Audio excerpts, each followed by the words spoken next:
seas. In the pain above the rim, oh, we suffer, but didn't stop there. Pero bakit kasalanan ko? Parang kasalanan ko. We're timing in, we're on the switch. We in the hymn house, the real Jeezy, the Saints gang. Rhyming, dancing, praising, singing. No breaks, no limits, he is calling. We on the stage, off live, flashing lights, camera, action. Fighting bad guys, loving bad guys. On the runway, doing his way. Taking off from the cross line, we in spirit on bars. Here we go. Speaking of bars, word for today. Are we loving thy neighbors now? We're saints. Messy saints. Believe that.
Good day, Feast Bikutan. Let us all rise up. Come on.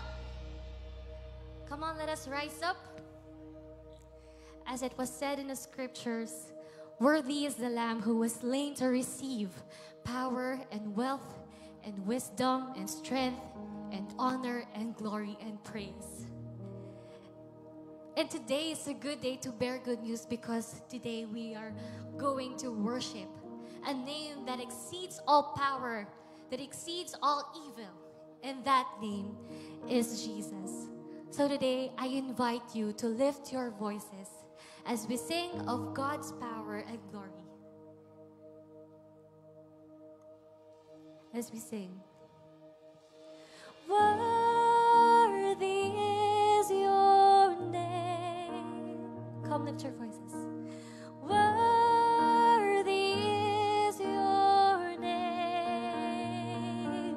God, only you deserve all praise. Worthy is your name. Come on, as one Feast Bikutan, we sing. Worthy is your name. Worthy is your name. God, only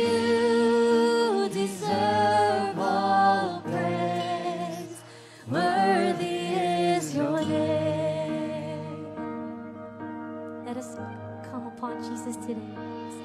In the beginning was the Word, you spoke the world to be, and there is nothing that could come to life without you. For you are life and the light, and all will come to see. All of creation will be living for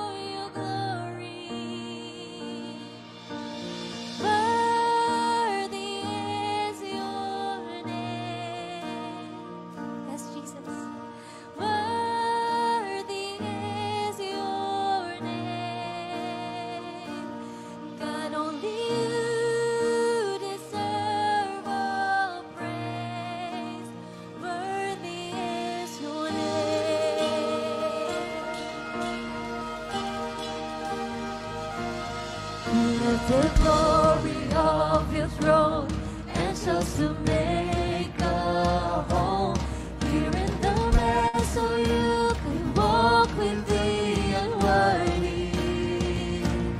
Almighty Son of Man, you chose the crown of thorns, so by your blood we are redeemed and free and worthy. Now we sing, worthy is your name. Worthy is your name.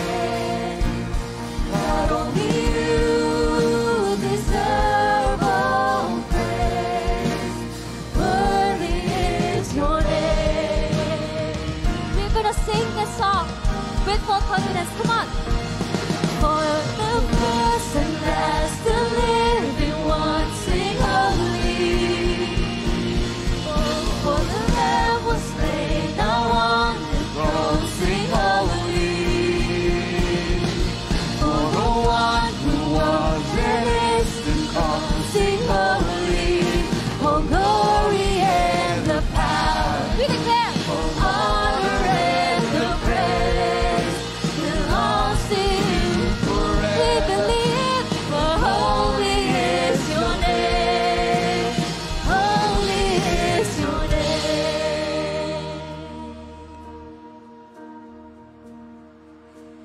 And as you come with clouds, every eye will see your kingdom come in the fullness of your glory. With all the angels and the saints, all generations lift your name, singing an endless hymn of holy, holy, holy. Singing an endless hymn of holy, holy, holy.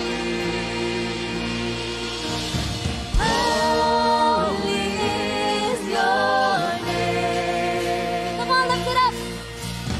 Holy is your name. Not only you deserve all praise. Holy is your name. Oh, we sing Jesus. Holy is your name. Come on, lift it up. Holy is your name. This is what we need. Not only you deserve all praise. Holy is your name. Sing. Holy is your name. Holy is your name. Holy is your name. Holy is your name. Come on, we give it to Jesus. Holy is his name. Oh God, Jesus.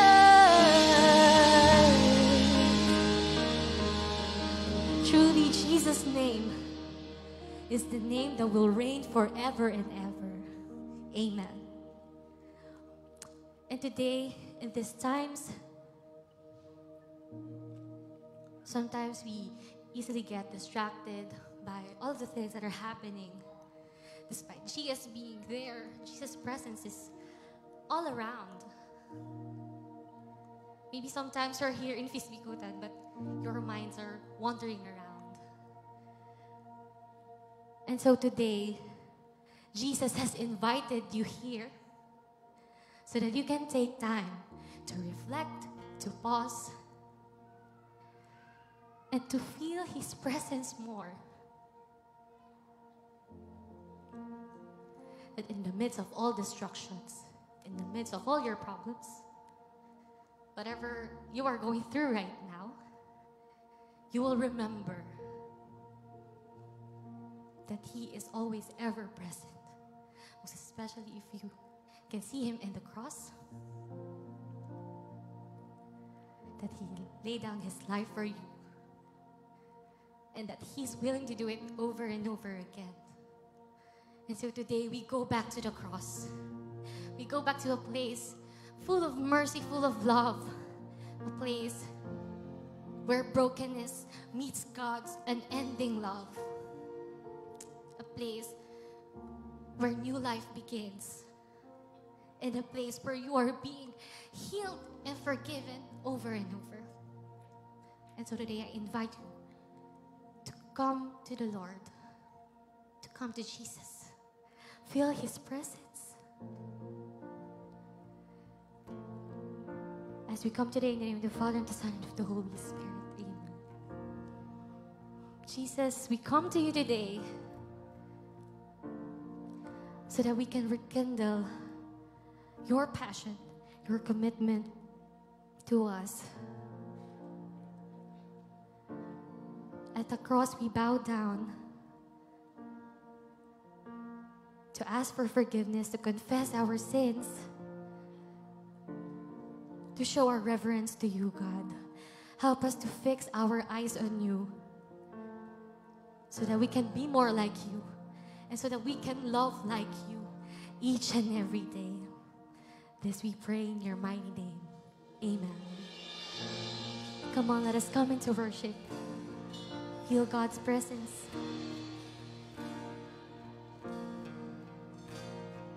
Came to the world you created, trading your crown for a cross. You willingly died, your innocent life paid a cost. Come on, lift your voices. Counting your status as nothing, the King of all kings came to serve. Washing my feet, covering me with your love. Come on, with arms stretched wide, we sing. If more of you means less of me, take everything. Yes, all of you is all I need. Take everything.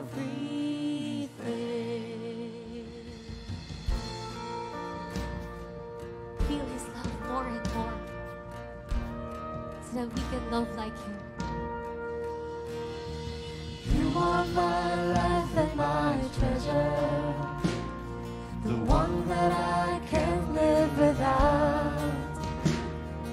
Here at your feet, my desires and dreams I lay down. Here at your feet, my desires and dreams I lay down. If more of you means less of me, take everything. Yes, all of you is all I need. Take everything. Come on, we surrender. If more of you means less of me, take everything. Yes, all of you is all I need. Take everything.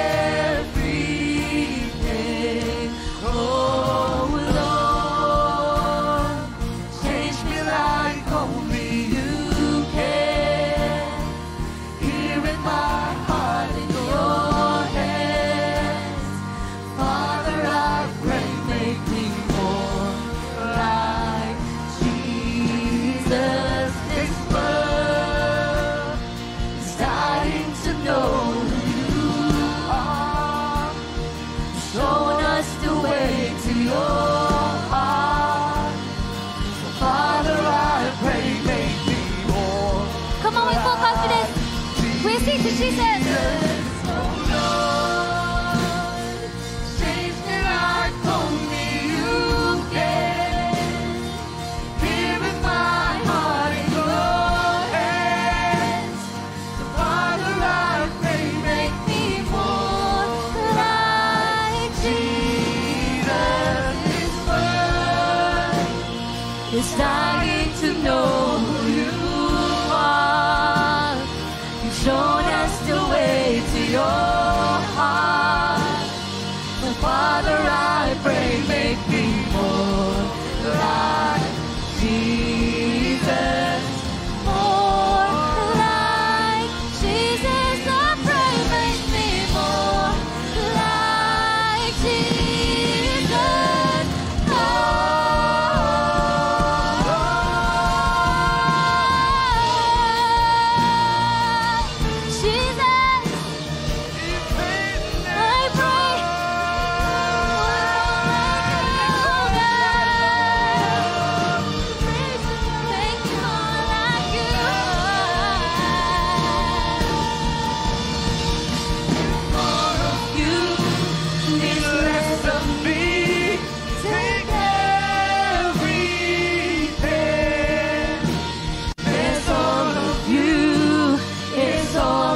give Jesus a clap offering. We praise you, God.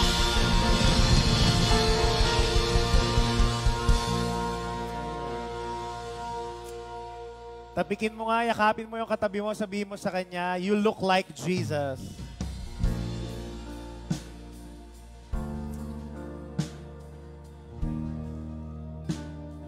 Amen. Amen. Whenever we worship, whenever we encounter God, we cannot help but change. Kaya kahit parang hindi mo pa nahahalata sa buhay mo na nagbabago ka, gusto ko pang hawakan mo na maniwala ka na binabago ka ng Diyos. Every time you come here at the feast, every time you pray, every time you go to Mass, because when you encounter God, you will be changed. Amen?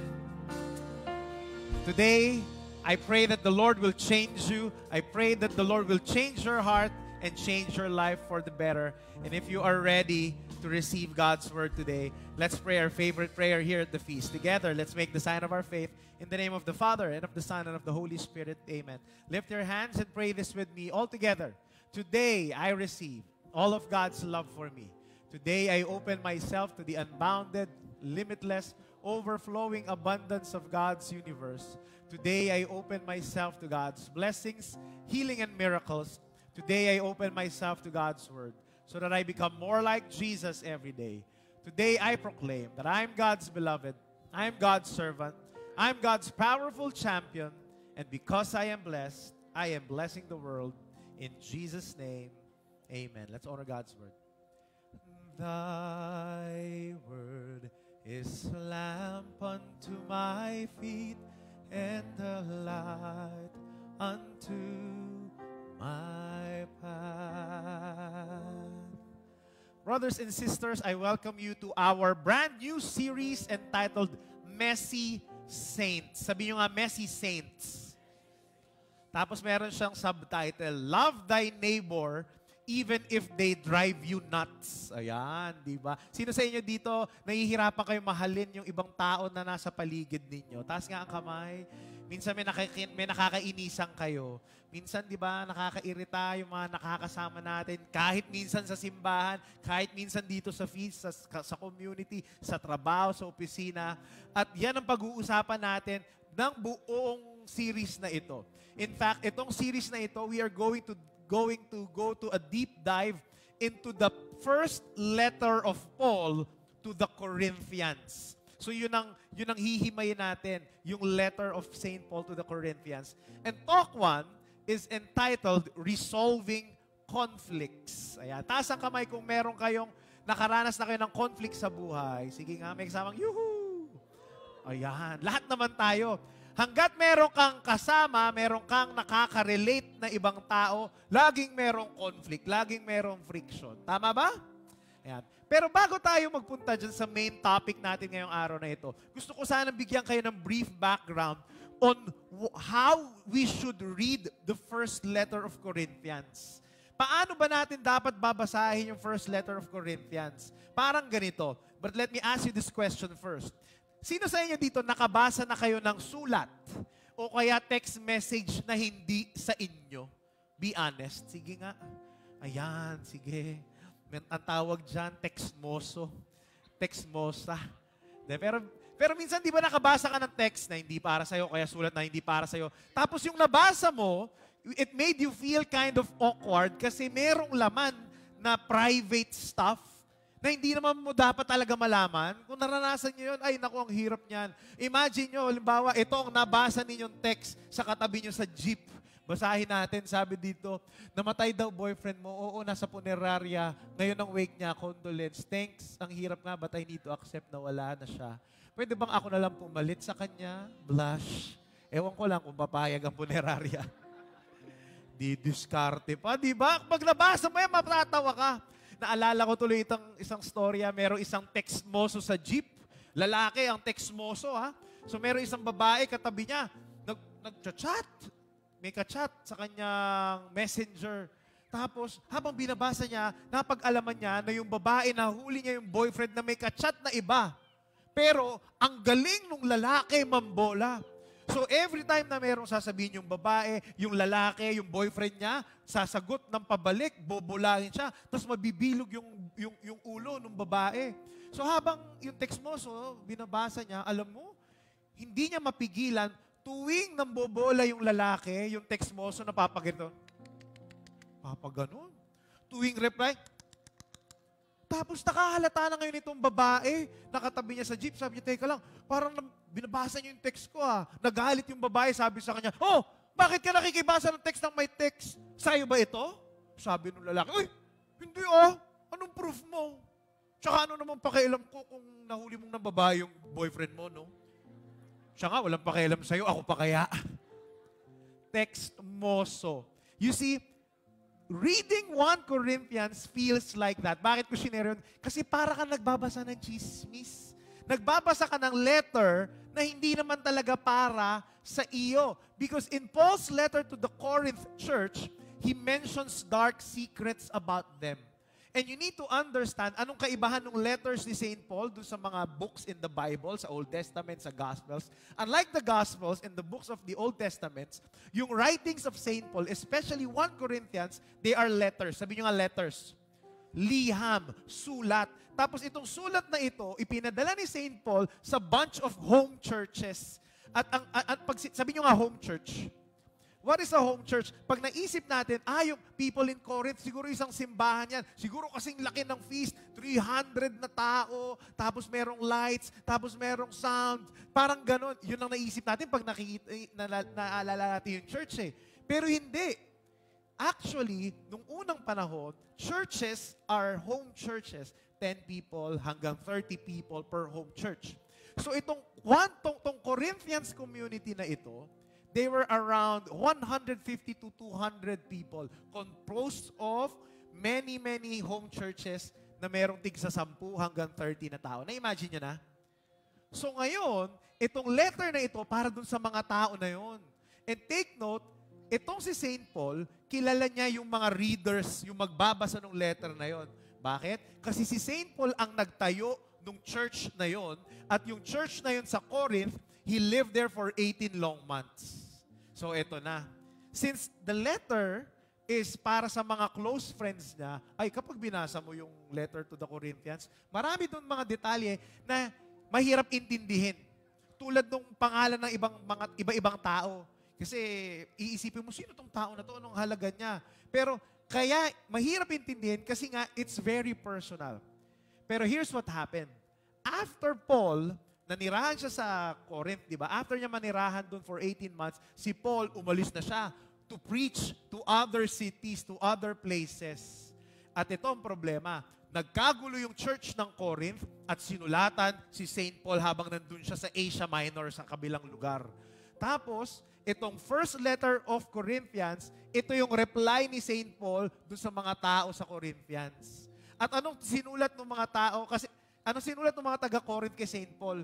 Yung mga taga-Corinth, sinusumbong at kinokonsulta lahat ng problema nila sa church. So na-imagine nyo yun? Habang binabasa ni St. Paul yung kanilang liham, si St. Paul napapa-face, ma'am, ang titigas talaga ng ulo nitong mga ito, itong mga kaibigan ko, nag-aaway-away pa. At yan ang laman ng 1 Corinthians. In 1 Corinthians, Paul addresses one by one the 5 major troubles in the church. Ano-ano yun? Basahin natin. It's all about disunity, ano mga problema? Sexual immorality, legal disputes, abuses in the Eucharist, and doubts on the resurrection. In-address niya yung mga issue na yan. And I want you to understand, kailan ba isinulat ito? It was only about 30 to 40 years after the death and resurrection of Jesus. So this was part of the early church movement. At sa umpisa pa lang ng early church movement, ang dami ng failures, pagkakamali. So, imagine niyo na lang ito, ha? Are you still with me? Imagine niyo, member kayo nung isa sa Corinth, isa sa mga home churches doon. Maiisip mo ba na yung letter ni St. Paul na naglalaman ng lahat ng baho at chismis sa community ninyo at problema ninyo, it would be part of the Bible? Malamang hindi, di ba? Chismis lang yun, letter lang yun. Tapos naging part ngayon ng Bible. Pero alam nyo, yan po ang nangyari. yung letter na yon na punong-puno ng baho nila, kasama ngayon sa Bible na alam natin. And why did this happen? I believe merong magandang rason ang Diyos. Because 1 Corinthians started this way. Basahin natin. Our first word for today. Ito. Sabi dito, Paul called to be an apostle of Christ Jesus by the will of God. And our brother Sosthenes. Kita mo si Sosthenes, hindi natin masyadong kilala yan. Kasi nga, very personal. To the church of God that is in Corinth, to those who are sanctified, can you say sanctified? In Christ Jesus, called to be saints. Nakita niyo yun? From the start of the letter, Paul said that these guys are sanctified in Christ and they are called to be saints. Talaga? Itong mga disobedient, self-centered, toxic individuals who were ruining God's plan, they were called sanctified and saints in St. Paul's eyes. Paano naging santo? Puro baho nga at problema ang dala. What is God trying to tell us? Alam niyo kung ano? Ang ganda nito. Tara niyo sa akin ano? By this letter in Corinth, God is telling us that yes, you may be messy. You may be a work in progress, under construction, but it does not matter. You are still called for sainthood. Hello? Tingnan mo nga yung katabi mo. Mukha bang santo yung katabi mo? Tingnan mo. Iba parang, weh. Di nga. Diba? Imagine nyo yung katabi nyo, si Saint Velden. Diba? Saint Carl, patron saint of jokes, mga ganyan. Saint Arnold, patron saint of bald people, mga ganyan, di ba? Basta santo. Parang hirap imagine, no? Hindi halata, pero ito, katulad ng sabi ko kanina, every time you come to God and encounter Him, binabago ka niya. Kahit minsan hindi pa halata. Continue to come in His presence, in the presence of God, at mahahalata rin yan. Amen? Kung yung mga katabi mo, sabihin mo sa kanya, you are saint in the making. Hindi talaga kayo makapaniwala, no? Panghawakan nyo yan. Kasi yan ang sabi ng Diyos sa binasa nating word ngayon. Amen? Let's come into prayer. Close your eyes. Bow down your heads. Put your hands towards your chest and repeat this prayer after me. Jesus, thank you for calling me to sainthood. Even if you see all my flaws, my mess, and my weaknesses, change me, purify me, sanctify me, make me more and more like you.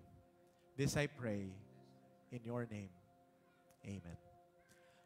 Thy word is a lamp unto my feet and a light unto my path. Give the Lord a big hand. Praise His name. Thank you, Jesus. Please be seated. As you sit down, tell the person beside you, mukha kang santo.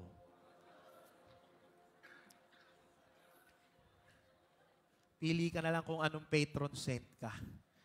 Patron saint of Korea Novella. Ayan. Today, Talk 1 is entitled Resolving Conflicts. Sabihin nyo nga. And our big message for today is this. You need to go back to the cross. Tapikin mo katabi mo, sabihin mo sa kanya, go back to the cross. Sino sa inyo nandito kayo last series? Taas nga ang kamay. When we talk about the feast, yung mga culture natin. And naalala nyo na binanggit ko sa inyo na dito sa feast, pinapayagan natin mag-serve yung mga taong hindi pa banal na banal, hindi pa behave, hindi pa masyadong holy, na nagkakasala. Tapos, daming na-bless nung talk na iyon. Tapos alam niyo yung ginawa ko? Ipinost ko yon sa social media ko. Tapos nag-viral. Yung clip na yon na na tinatanggap natin, yung mga taong na nagmumura pa rin, na pinagsuserve natin, yung mga taong chismosa, yung mga taong maraming problema, maraming kasalanan. Tapos alam nyo, ito nakakagulat. Tanong nyo sa akin pag tinignan nyo yung post, mamaya punta kayo sa Facebook page ko. Kung di nyo pa nilalike yung Facebook page ko, i-like nyo na tsaka i-follow nyo rin. Pero pag tinignan nyo, hanapin nyo doon, ang daming comments, ang daming bashers sa post ko. Dahil pinapayagan daw natin dito sa feast na mag-serve yung mga makakasalanan na tao. At itong nakakalungkot, pinakamaraming bashers ay mga Kristiyano. Mga Kristiyano. That they think church is heaven here on earth filled with wonderful and lovely people who are super holy and perfect people. Tingnan mo nga yung katabi mo. Mukha bang perfect yan? Natawa ka nga, tinawag nating santo, di ba? But sorry to tell you, church is not like that. That's a fairy tale church. Lahat ng simbahan, we are composed of many, many people who are sinners. Walang ganong simbahan na lahat malinis, lahat banal. And here's the truth, brothers and sisters. While we are on planet Earth, God's church will always be chaotic. Laging magulo yan. Ay, wag na tayong lumayo. Examine niyo yung buhay ninyo. Tingnan niyo yung buhay ninyo. Perfect ka ba? Sobrang banal mo ba? Hindi ka ba nagkakamali at nagkakasala? At ito mahalagang tanong, did you become perfect because you attend church? Of course not. So, if we don't become perfect, if we attend church, so bakit natin ine-expect na yung simbahan, na yung community, na itong feast, ay walang mga pasaway? Wala kang makakaaway, wala kang makakatrouble. Am I making sense here? Wala pong perfect church. At kung meron mang makita kang perfect church, pag nakita mo yon at sumali ka, automatic hindi na perfect yon. Bakit? Ikaw ang dudumi sa kanila. Andun ka eh. And because church will always be chaotic, there will always be conflicts within the community. Alam nyo, last week, nung, di ba nag-preach si Vea dito, tapos first time ko in a long time na maka-attend ng feast. Dun ako sa taas. Andun ako, sabi ko, ang ganda pala ng feast. Sobrang ganda ng feast. Ang sarap pala pag nakaupo doon, na attendee, na hindi ako yung preacher. Ang sarap pala dito sa feast. Pero alam nyo, no matter how beautiful our feast is, gusto ko sabihin sa inyo, dito sa feast, nagkakaroon rin kami ng problema. Among the servants, nagkakatampuhan din. Minsan nagkakainisan din. Pero alam nyo, dito sa feast, we are trying our best to handle conflicts God's way. And today, I'd like to share to you how you can handle conflicts not only at church, not only in communities, but also in your daily life, siguro sa office, sa bahay, sa pamilya, so kung nasaan man kayo. Are you ready for this? Ayan, taas ulit ang kamay kung meron na kayo nakaalitan, meron na kayo nakakonflict. Sige nga. Ayan, sige, tingnan mo nga katabi mo kung nakataas siya ng kamay. Kung di yan nakataas ng kamay, sambahin mo yan. Grabe, ngayon pa lang, pwede na siyang kunin ni Lord. Sobrang bait, di ba? But, let me start off with 1 Corinthians chapter 1, 10 to 13. Sabi dito, now I appeal to you. Dahil nga nag-aaway-away sila, yung background. Ito yung appeal ni St. Paul sa kanila. Now I appeal to you, brothers and sisters, by the name of our Lord Jesus Christ, that all of you be in agreement and that there be no divisions among you, but that you be united in the same mind and the same purpose. Sabi nyo nga, same mind, same purpose. For it has been reported to me by Chloe's people that there are quarrels among you. May nag-aaway, my brothers and sisters. What I mean is that each of you says, I belong to Paul, or I belong to Apollos, or I belong to Cephas, or I belong to Christ. Has Christ been divided? Was Paul crucified for you? Or were you baptized in the name of Paul? Pause. Nakita niyo yun, nag-aaway-away sila kasi grupo-grupo. Merong ibang fans, followers ni Paul, may followers ni Peter, ni Cephas, may followers ni Apollo. Tapos nagpapagalingan sila. Question, bakit nagkakaroon ng conflict at away sa isang komunidad? Alam niyo kung bakit? Alam niyo sa akin, bakit? Dahil sa kampihan. Sabi niyo nga kampihan. At tandaan nyo ito, kapag may nagkakampihan, ibig sabihin, merong lamat, merong division.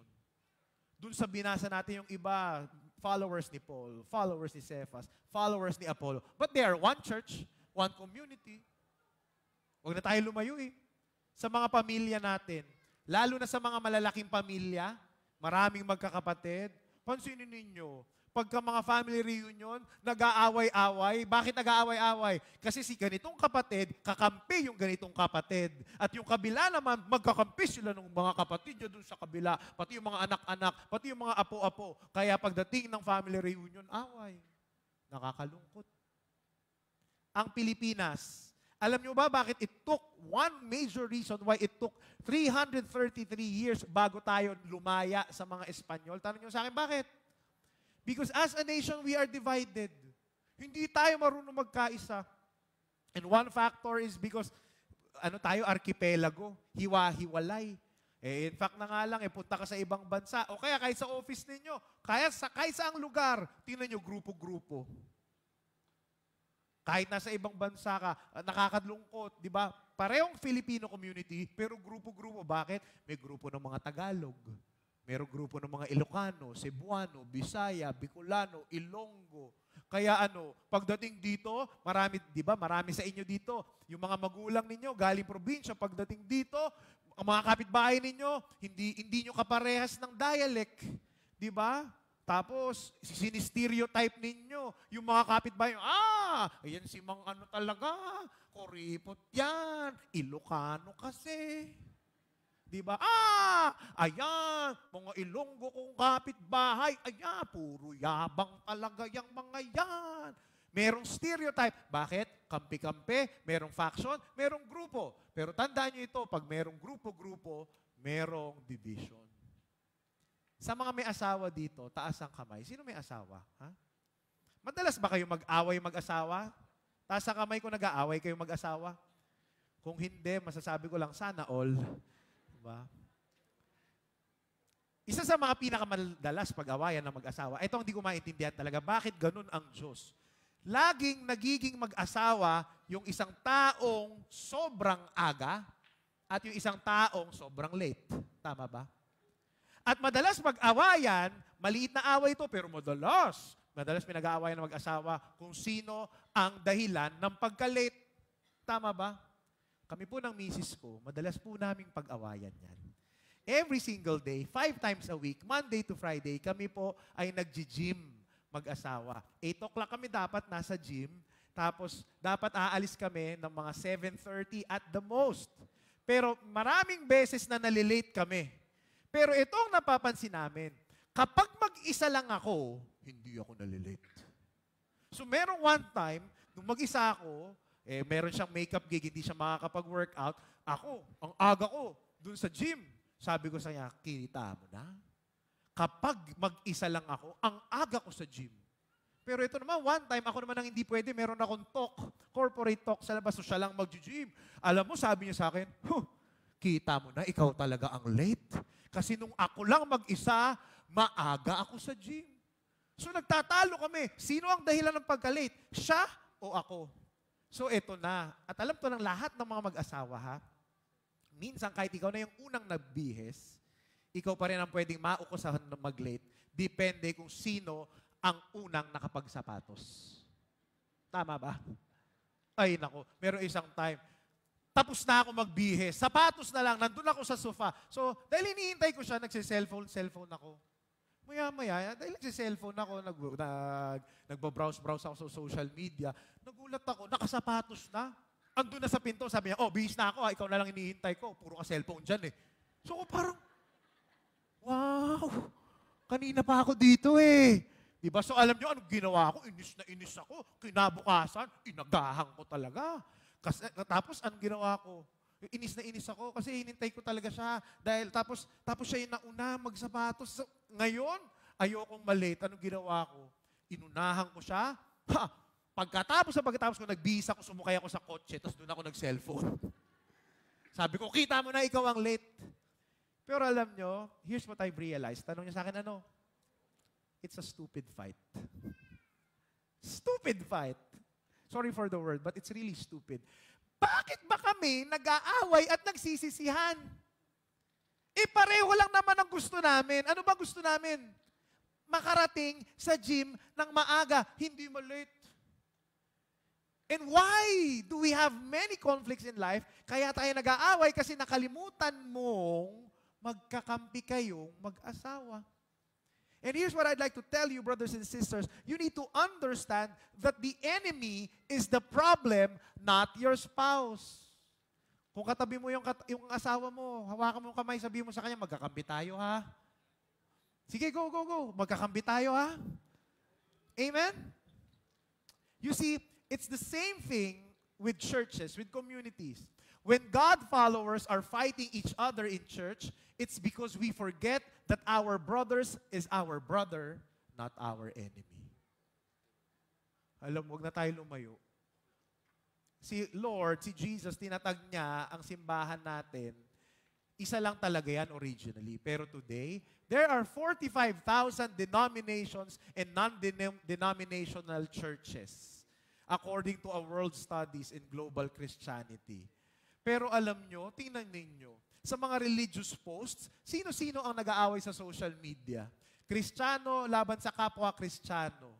Kaya nga, ang ganda ng appeal ni Paul sa mga Corinthians. Ano sabi niya? That day, they need to be united in the same mind and in the same purpose. In other words, St. Paul was saying, huwag kayong mag-away-away. Isa lang naman ang goal at purpose natin, and that is to proclaim Christ to as many people as possible. Magkakaiba man ng paraan, pero iisa ang layunin, iisa ang purpose, iisa ang goal. Amen? And sinasabi niya doon sa Corinth, some are fans of Apollos, some are fans of Paul, and some are fans of Peter, and they have their favorite preacher. Wala namang masama doon. Preferences are normal. For example, dito sa feast, sino ang favorite na feast builder ninyo? Siyempre ako. Kasi kung hindi ako, umalis na kayo ngayon dito. Di ba? Pero kidding aside, alam nyo, maraming klase ng feasters. Meron ibang feasters, ang favorite nila si Brother Bo. Meron lumapit sa akin dito, Brother Belden. Dati po ako nag-a-attend sa Feast PICC. Gustong-gusto ko naman po talaga si Brother Bo. Kaso nga lang, hindi ko po maintindihan yung English niya minsan. Kaya dito po ako, mas gusto ko kayo kasi nagtataglish kayo. Kaya favorite niya lang ako. Yung iba naman, favorite si Brother Arun, Brother John. Pero sa aming mga feast builders, wala kaming pakialam kahit saan kayo. Basta, at least nasa feast kayo. Walang problema sa amin. Kung nasaan kayo, minsan sasabihin, Brother Rack, taga-Fish Bellevue kami ha, pero atin daw kami dito ngayon. Wala pong problema. Tatry lang po namin. Walang problema. Bakit? Kasi isa lang tayo. Klaro sa atin yun. You see, wala pong problema with having favorites. The problem is when we become more loyal to our cliques, our barkada than our community. Ito, mas malaking problema. Kapag inaaway mo na yung ibang feasters, kasi ang feeling mo, mas magaling at mas maganda yung feast natin kaysa sa kanila. Kapag inaaway mo na yung iba nasa ministry mo, bakit? Kami, music ministry kami, mas faithful kami sa service kaysa dito sa mga nasa warmth ministry. Ay, hindi pwede yan. Iisa lang po ng layunin. Be faithful to Jesus, don't be faithful with your barkada. Am I making sense here? At ito ang sagot.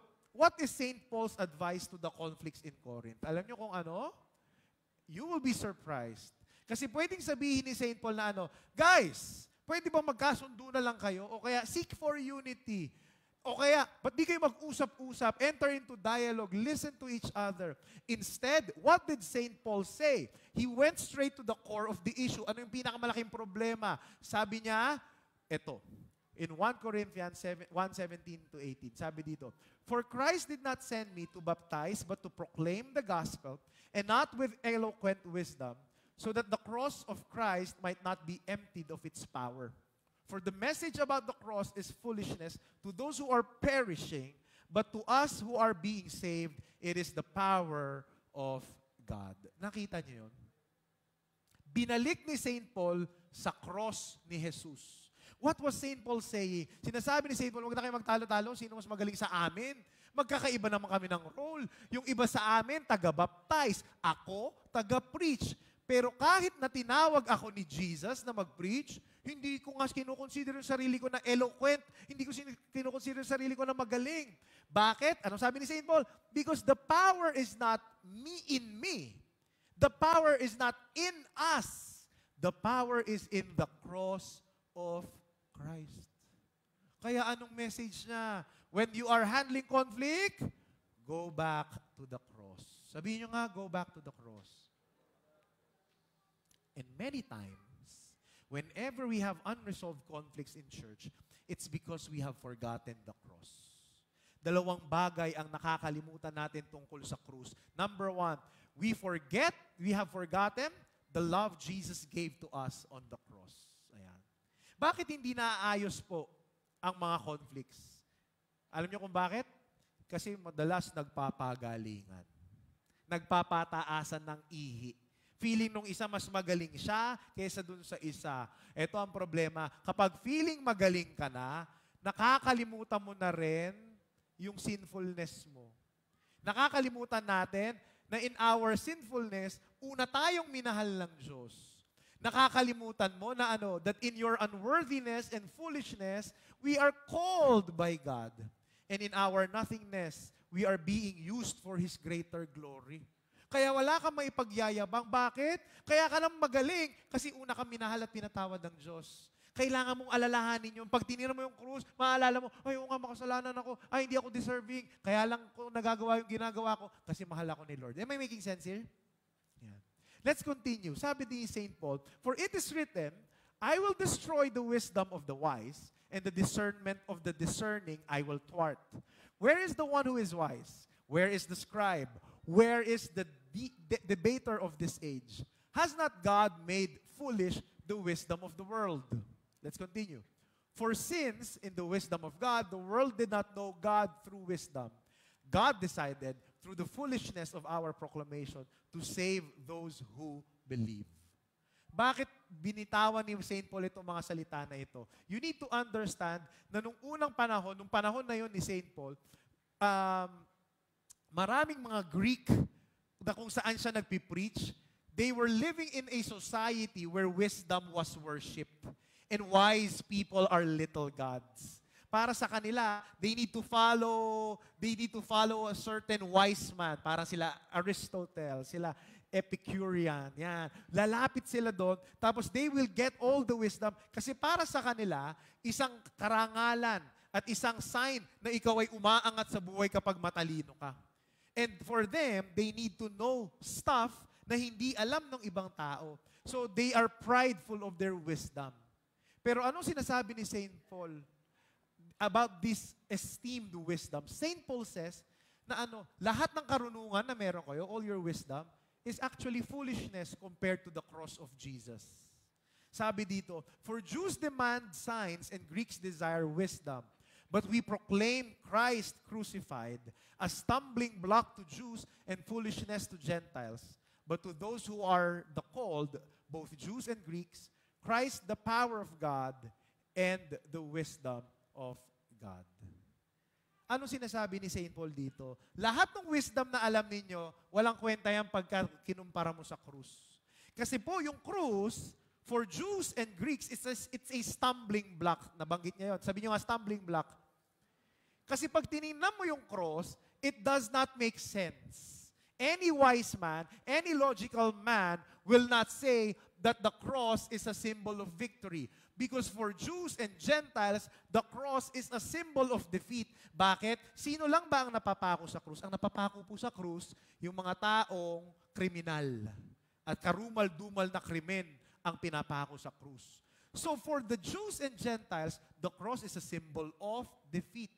So it does not make sense that for Christians, the cross is not a symbol of defeat. It's the symbol of our victory. At hindi tayong mga Kristiyano lang ang makakaintindi kung bakit symbol of victory yan para sa atin. Am I making sense here?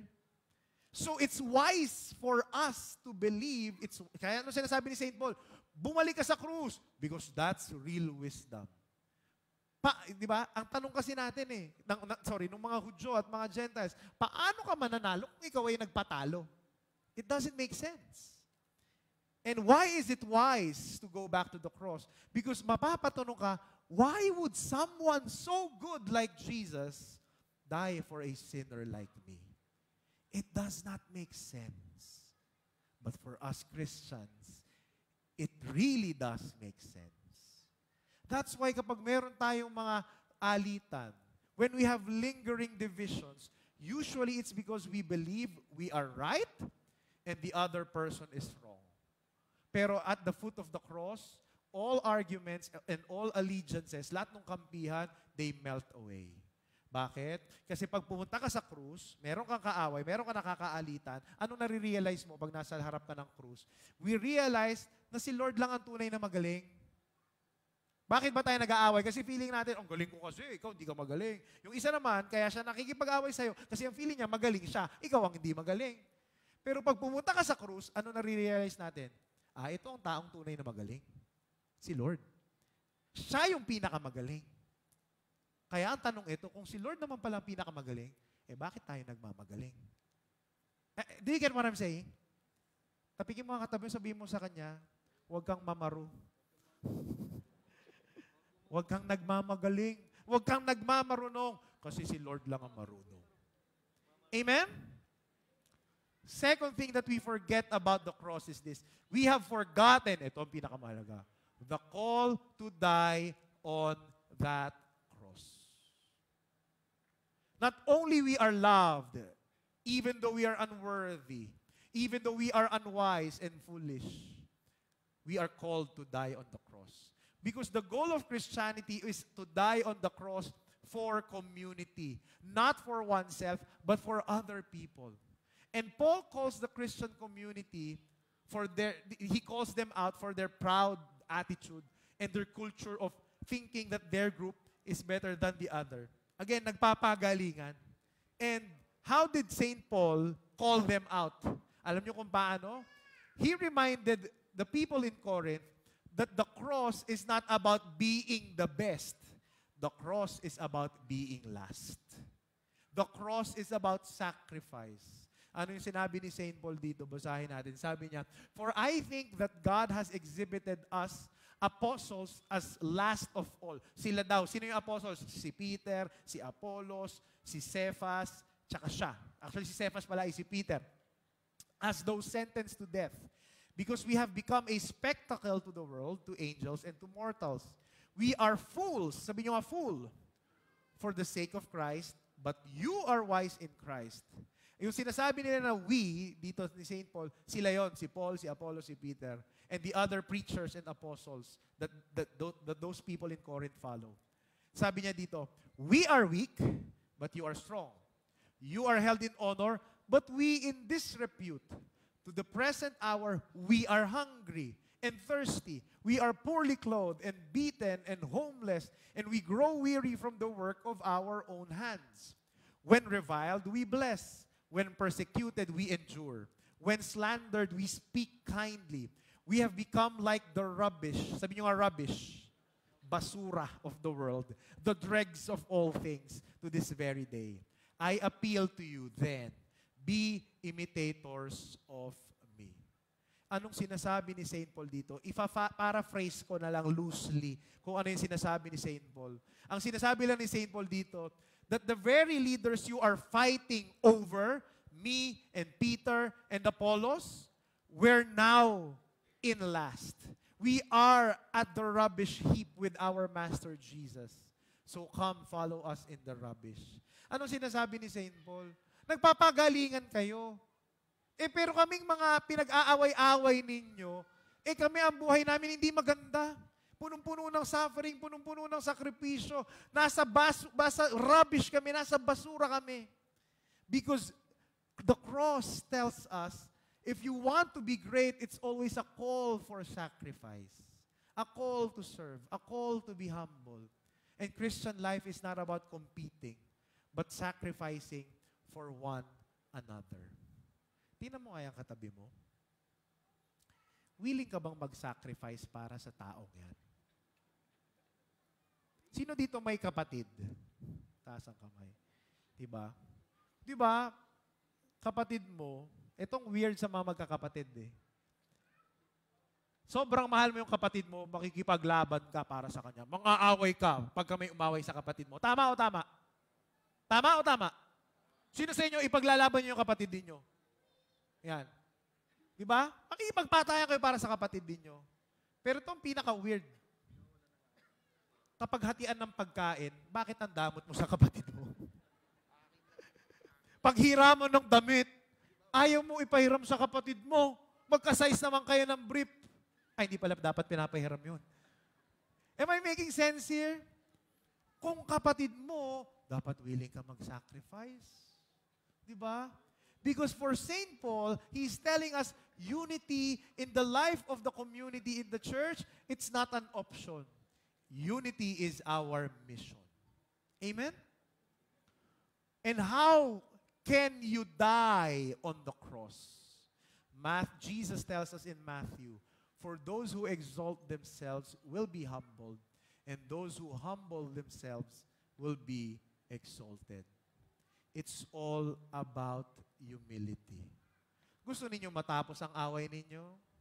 Conflict? Gusto nyo? Ikaw na ang mauna? Be the bigger person. Be the humble one. Ikaw na ang magparaya. Ikaw na ang magbigay. And guess what? Itong napansin ko, pag nakita nung kaaway mo, yung pagbibigay mo, yung pagsasakripisyo mo, guess what? Ang chances are, magbibigay na din sila. Makikipagbati rin sila. Tama ba? Ang mahirap sa atin ito pag may kaaway ka, sorry ka na, ba't ka magsasorry? Siya na una eh. Diba? Pero alam nyo, more often than not, ganun din iniisip ng kaaway ninyo. Sinasabihan siya ng mga ibang kakilala niya, mag-sorry ka na, ba't ka magsasorry? Hindi naman may kasalanan. Pero pag may isang nag-sorry, naayos. Kasi parehas nyo naman gusto maayos. Am I making sense here? But you can only do that when you go back to the cross and you become humble before God and sacrifice and die on the cross. Amen? Can I invite you to stand up? As you stand up, tell the person beside you, go back to the cross.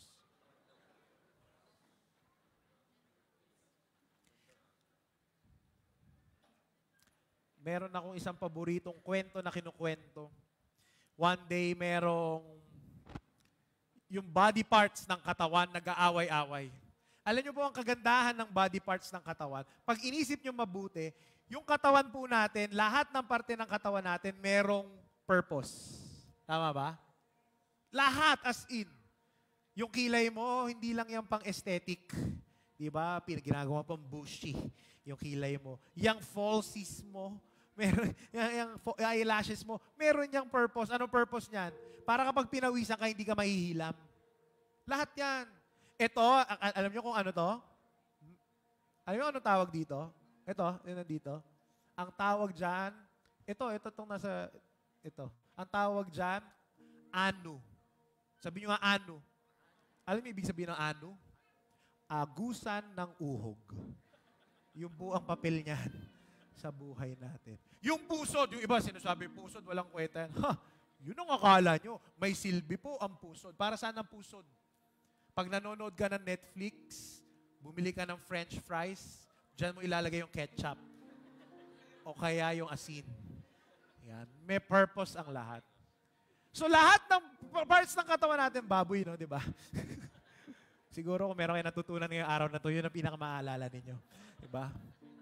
Pero, alam nyo, lahat ng body parts meron silbi. So one day, nagtatalo-talo lahat ng body parts kung sino ang pinakamagaling sa kanila. Sabi nung puso, ako ang pinakamagaling kasi ako ang nagpapadaloy ng dugo sa lahat ng organ sa katawan.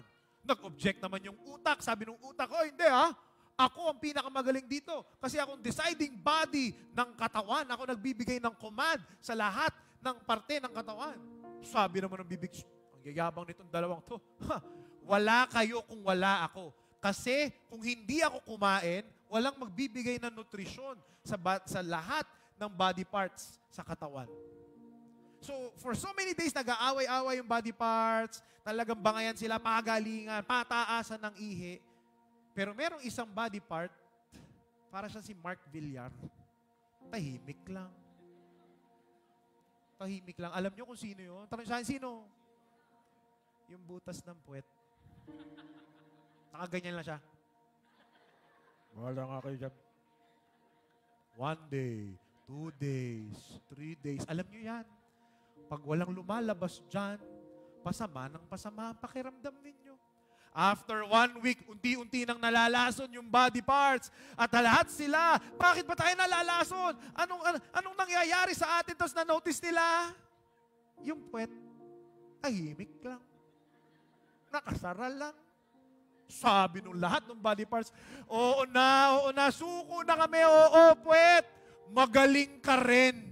Magaling ka, please, ibuka mo na yan.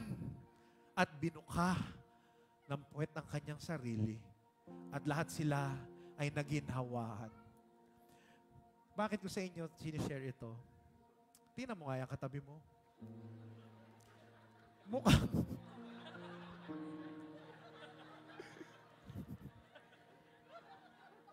Wala akong sinasabi, ha? Natawa kayo ng tawa. What's my point, my dear friend? Sa community, sa grupo, sa pamilya, sa trabaho, itong tatandaan ninyo, huwag kayong magpapagalingan. Kasi ito, totoo. Magaling ka. Magaling din siya. Ikaw magaling ka din. Tayong lahat magaling. Mahalaga ka. Mahalaga siya. Mahalaga rin siya. Tayong lahat mahalaga. Pero wala ni isa man sa atin dito nakakayaning mag-isa. We need each other. Instead of tearing each other down, let's uplift one another. Bakit? Kasi yung tagumpay ng isa, tagumpay ng lahat. Hindi natin kailangan magpagalingan kasi isa lang naman ang totoo. Hindi natin kaya nang wala ang bawat isa. That's why there's no point in arguing and having so many conflicts. Kasi at the end of the day, we need each other. So just like what St. Paul is telling us, go back to the cross. Huwag kang magyabang. I want you to go back to the crucified one. Ano ba ginawa nung pinako sa krus? Anong ginawa ni Jesus? He died and laid down His life for us. Even if He's the greatest, even if He has all the right to be rude, He has all the right to condemn us, He did not do that. Anong ginawa niya? Nagparaya, nagpatalo, para tayo ay manalo. Meron ka ba nakakaalitan? I want you to go back to the crucified one. Go and be like Jesus. Amen? That's our prayer for today. Sige, palakpakan natin si Lord. Let's come into prayer. And as we worship God, yan lang ang hilingin natin. Hilingin natin sa Panginoon na patuloy niyang baguhin yung puso natin. So that our relationships will heal, our groups will be healed, because there's humility, there's love, there's kindness, there's compassion and mercy. In the name of the Father, and of the Son, and of the Holy Spirit, amen. Lift your hands in surrender. Let me pray for you, Father in heaven. I lift up to you my brothers and sisters here. We come to you, Lord, knowing that we are unworthy to be loved. We are unworthy to be called. Lahat ng galing namin, lahat ng skills namin, Panginoon, ito'y dahil sa iyo. At wala kaming maipagyayabang sa iyo. Wala kaming maipagyayabang sa iba. And so we pray, Lord, that today, you make us more like you. Take away everything that is not from you. Take away our pride. Take away our self-righteousness. Take away our self-entitlement. Take away our boastfulness. Take away our egos, O Lord. And replace it with your love, mercy, kindness, and humility. We're coming back to you. We're coming back to the cross. Make us more and more like you. This we pray in Jesus' name. Amen.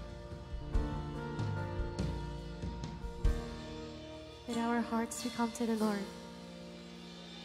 If more of you means less of me, take everything. Yes, all of you is all I need.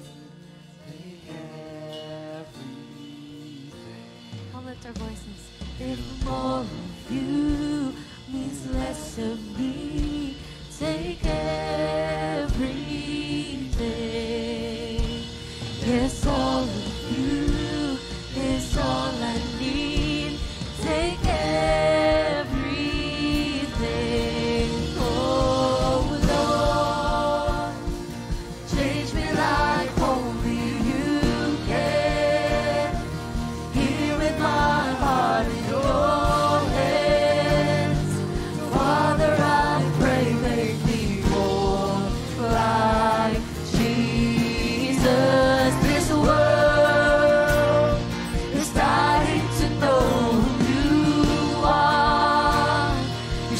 show just the way to your heart. So Father, I pray, make me more. Come on, we open up our hearts. We lift our voices. Oh Lord, change me like only you can. Here is my heart in your hands. Father, I pray, make me more like Jesus. This world is dying to know who you are. Just show us the way to your heart. So Father, I pray, make me more like Jesus. More like Jesus. I pray, make me more like Jesus. Oh, if more of you is less of me, take everything. Yes, all of you is all I need. Take everything. If more of you is less of me, take everything. Yes, all of you is all I need. Take everything. Yes, Lord, we give you glory and praise. Thank you, Lord. We give you glory and praise. Take everything. Take ourselves out of our lives, oh Lord, and replace it with you, with your humility, with your kindness, love, mercy, gentleness, and compassion. May we go back to the cross and be more and more like you. This we pray in Jesus' name. Amen and amen. Let's give the Lord a big hand. Praise His name. Thank you, Lord. Thank you, Lord. Yakapin mo nga yung katabi mo, sabihin mo sa kanya, go back to the cross.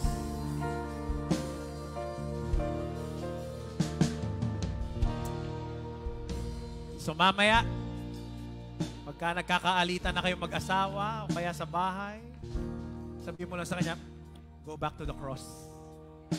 Amen? Amen. Palakpakan natin si Lord. Were you blessed today? Amen. Can I invite you to please be seated for a while we are preparing for our giving? Let me remind you first. Don't forget to write your name, your contact number, your prayer petitions, and thanksgiving prayers because we are praying for you. You can give via cash, check, or via our QR codes online. Meron din po. If you are watching online, pwede po rin ninyong gawin yan. And your help, your support, your love offerings greatly affects and sustains our ministry here at the feast. So yun po, don't forget to write on your envelopes right now. Now, while we are preparing for our giving, let me give you some important announcements. First and foremost, sa mga first-timers po, taas ang kamay. First-timers, meron po ba? Ayan, meron ba? Ayan, palakpakan naman natin sila. Welcome to the feast. Thank you for coming.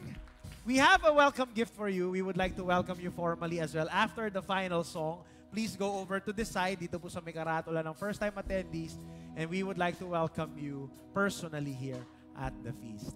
Ayan. Another thing, sa mga gusto po magpa-pray over for healing and other concerns, please go over to the side sa ating pray over ministers. Ayan. Another thing, ito po, importante po, sa darating na Holy Week po, iniimbitahan ko po kayo, kasama po ng ibang mga feast builders ng Feast Alabang District to join us in our Holy Week Recollection and Easter Sunday celebration entitled Complete. Sabi nyo nga, Complete? Yeah. It will be on March 28 to 30, Monday, Thursday, Holy Thursday to Black Saturday at Philinvest Tent, Alabang. If you would like to have a nearer seat sa bandang harapan po, meron pong tickets na binibenta. Ticket rates are at 1,000, 1,500 pesos, and 2,000 pesos accordingly. Pero kung ayaw po ninyo magbayad sa malapit, wala rin pong problema. Kasi po, the latter half of the tent will be absolutely free. So, if you are interested in getting your tickets, get it now at fadhwr2024.com. And I will be there. And the other feast builders, along with other priests, na inimbitahan po natin. Father Albert Garong will be there. Father Reggie Malikdem, Father Joel Hason will be there as well. That's for our Holy Week recollection. Pero po, yung ating Grand Easter Feast, sa Philinvest tent pa rin po gagawin. So wala po tayong, take note, wala po tayong feast dito ng Easter Sunday. Nasaan po tayo? Sa Philinvest tent. Yan po, libre po yan, kahit sa harap. And we would like you to be there. Admission is free. That's a Sunday, 8 a.m. So lahat po, Holy Thursday to Easter Sunday, alas 8 putang umaga tayo mag-uumpisa. Amen? Okay. A few weeks ago, yung ating mga kabataan, they had their first youth hangout for the year. Palakpakan natin. Grabe. Nasa yung mga pumunta dito na kabataan? Mag-ingay kayo? Ang dami pong pumunta, mga 70 ang pumunta. Punong-puno po yung capacity. Kaya naman po ngayon, medyo mainit lang ng konti, but they were still blessed. Kaya ngayon po, babawi po tayo for the month of March. So, dahil alam namin na nabitin kayo sa last youth home natin, we are cooking something for you. So, meron po tayong youth hangout. Save the date on March 10, 2024, 1:30 p.m. Ayan. So for further announcements, kung meron kayong tanong, please go to Ask King and our youth heads there, kay King, tsaka kay Nat. Ayan. Ito po, I want all your ears on me. Ha? Pwede po tumingin kayo sa akin lahat kasi mahalaga tong last two announcements. First and foremost, next week, wag po kayong a-absent because we are going to celebrate our 11th anniversary as Feast Bikutan. Ang ating theme for our 11th anniversary is Get Up. Sabi nyo nga, Get Up. And, ba't kayo hindi absent? Special yung araw na yon.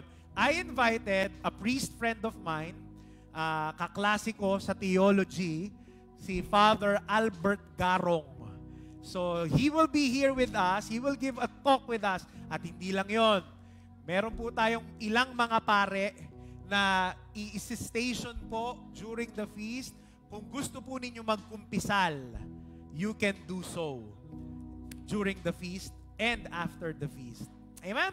So, please don't be absent because it's going to be a blast next Sunday, March 10. Sino dito pupunta sa inyo next week? Sino pupunta next week? Ayan, sabihin mo sa atin, huwag kang absent. Bakit wag kayo absent din? Ito pa isang dahilan, ha? Kasi next week, March 10, will be our last feast here in SM Bikutan. Oh. Bakit? Kasi tayo po ay pinagpala ni Lord ng bagong venue na mas maganda. We are moving on March 17. March 17, next Sunday, after the anniversary, March 17, we are moving to Don Bosco School of Theology in Better Living, Parañaque. Ay, nako. Next week, papakita namin mga video. Isang sakay lang yan mula dito sa SM Bikutan, isang tricycle. Kung kayo ay nakakotse, dire-diretso lang galing SM Bikutan, kakaliwa kayo sa BDO France, tapos kakanan sa Michael Rua, yung next street. Tapos, tutumbukin lang. Andun na po ang Don Bosco School of Theology. Pagdating nyo doon, ang daming parking. There's nature. Ang ganda. The capacity of the venue is 300 to 320 people. And here's the good news. Magkakaroon na po tayo ng Holy Mass. So, may misa na. Ayan. That will be just one session. One session lang.